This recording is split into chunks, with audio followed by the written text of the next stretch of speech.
Essa é algo que nós começamos a mira de 2023 capa, que vai bem.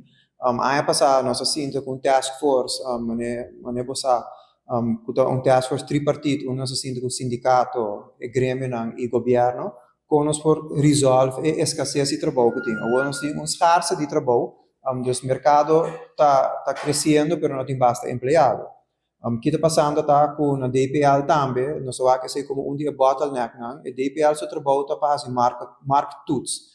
E market tuts, do passado, tá algo muito importante, porque não tem bastante trabalho para toda gente, mas o que tem muito trabalho, para toda gente tem trabalho, nós pensamos que o market tuts, a outra tem que overbodig, e vooral, passou, está trancando o crescimento da companhia. Nós estamos compreendendo de algum membro de nós que has een afspraak naar DPL doen, te aqui 3 lunas wat een afspraak. Pensei é bom como comerciante. Ok, me has een afspraak aqui 3 lunas.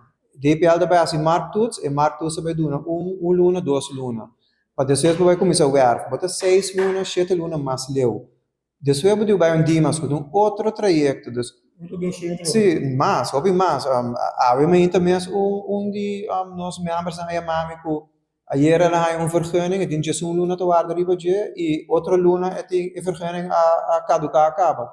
Dus para nós é muito importante, para o departamento não aqui começa a agilizar muito mais. Nós compreender que tem importante, tem bastante gente está trabalhando, pero começa a digitalizar muito mais e departamento de DPL, que tem Mark Tuts, nós estamos pensando que o door que tem hobby trabalho, mensen por duna oké hobby mas lie duna afspraak hobby mas lie para por llega na demanda que tem a demanda para trabalho do hobby alto ando agora é senti tour setor dus aba bisa di horeca pero no saco de hotel na abre tem 2 hotel grande cabe abre com nota full capacidade acaba mas tem embassy suites que ainda não pouco nota full capacidade tem quase 2 anos abrir acaba segundo e que está passando tá nada que da comedy outro dus ou tem canibalização dentro do setor não de tour sector dus é nota algo de sector é de tour sector gente andando buscando trabalho